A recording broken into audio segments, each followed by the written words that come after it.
Basic గా మన తెలంగాణలో సినిమాలు ఇవంటే ఎంకరేజ్ చేయాలి, చాలా నెగిటివ్ ఉంటది. మన పక్క వాళ్ళే బాగా తిట్టే వాళ్ళు ఉంటారు, విమర్శించేవాళ్ళు. మీకు ఎట్లాంటి ఛాలెంజెస్ ఫేస్ చేశారు మీరు? అంటే కంప్లీట్ అంటే పెద్ద డిస్కషన్ ఏం లేదు సార్. నేను ఒక వైపు, మిగతా అంతా ఇంకొక వైపు. బట్ నాకు కొంచెం ఎక్కడో అనిపిస్తుండే, అరే మనం ఏదన్నా క్లిక్ అవ్వచ్చు. ఎందుకంటే నేను చిన్నప్పటి నుండి పర్ఫార్మెన్స్ అంటే నాకు ఇష్టం సార్. స్టేజ్ మీద ఉండాలి. నేను పాడడం అయినా డాన్స్ అయినా ఏమీ లేకపోతే కల్చరల్ టీమ్ ని మేనేజ్ చేస్తూ అన్న స్కూల్లో ఉంటుండే. సో పర్ఫార్మెన్స్ అనేది నాకు ఇష్టం. So I might be good, బాగుంటానేమో, చేయగలుగుతానేమో అన్న కొంచెం ఒక చిన్న హోప్ ఉండేది. థ్యాంక్ఫుల్లీ అది జరిగింది. ఇందులో మీ రోల్ ఎట్లా ఉండబోతుంది? నా రోల్ యాక్చువల్లీ ఇప్పుడు మనం మా ఇంటి చిన్నప్పుడు తిరిగేటప్పుడు ఒక పెద్ద అక్క ఉంటారు కదా సార్, ఆవిడ అల్లరి చేస్తారు, దబాయిస్తారు, బెదిరిస్తారు, మనకేమైనా హెల్ప్ కావాలంటే చేస్తారు, ఆల్ ఇన్ వన్ ఉంటారు. సో అలాంటి రోల్ నాది.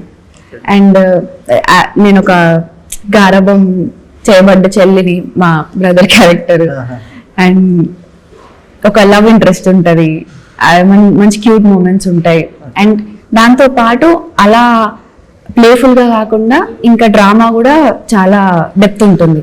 సో అన్ని ఎమోషన్స్ కనిపిస్తాయి నా క్యారెక్టర్. డ్రామా చేయడం ఒక స్టైల్ ఆఫ్ సినిమా అన్నప్పుడు దీని మీటర్ కొంచెం డిఫరెంట్ గా ఉంటుంది. అట్లా మీరు ఎలా ఛాలెంజెస్ ఏమనిపించింది చేసే క్రమంలో? యాక్చువల్లీ నేను థియేటర్ చేస్తున్నాను కాబట్టి, థియేటర్ అంటే మీకు తెలుసు కదా సార్, టూ మచ్ డ్రామా ఉంటది, చాలా డెప్త్ ఉంటది. సో అది ఆ ప్రాక్టీస్ చేస్తూ ఉండడం వల్ల సార్కి ఏం కావాలి, ఏమొద్దు, ఇప్పుడు ఇది వద్దు, కొంచెం టోన్ డౌన్ చేయవేదా అని అన్నారు అనుకోండి, నేను అది చేయగలిగాను. ఎందుకంటే ఐ వాస్ ప్రాక్టీసింగ్ థియేటర్ కాబట్టి. సో అది చాలా హెల్ప్ అయింది.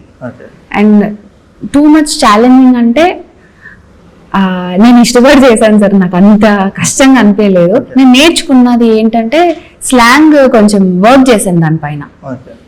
చిన్న చిన్న డీటెయిల్స్ ఎక్కడ పోకూడదు, డిసప్పాయింట్ అవ్వకూడదు చూసేవాళ్ళు అని అనుకున్నప్పుడు, అంటే కొన్ని సీన్స్ చూస్తారు కదా, ఆ నేటివిటీ వాళ్ళు, ఆ నేటివ్ ప్లేస్ ఉన్న వాళ్ళు చూసినప్పుడు మాకు తెలియలేదమ్మా నువ్వు తెలంగాణ అమ్మాయివని అన్నప్పుడు ఓకే పాస్ అయ్యాను అనే ఆ ఫీలింగ్ వచ్చింది. 100% మా డైరెక్టర్ గారికి ఆ క్రెడిట్ అయితే. ఎందుకంటే నాకు జీరో నాలెడ్జ్ అండి దాని గురించి. ఆయన చెప్తే నేను నేర్చుకుందే, అందులో కనిపించేది. యా.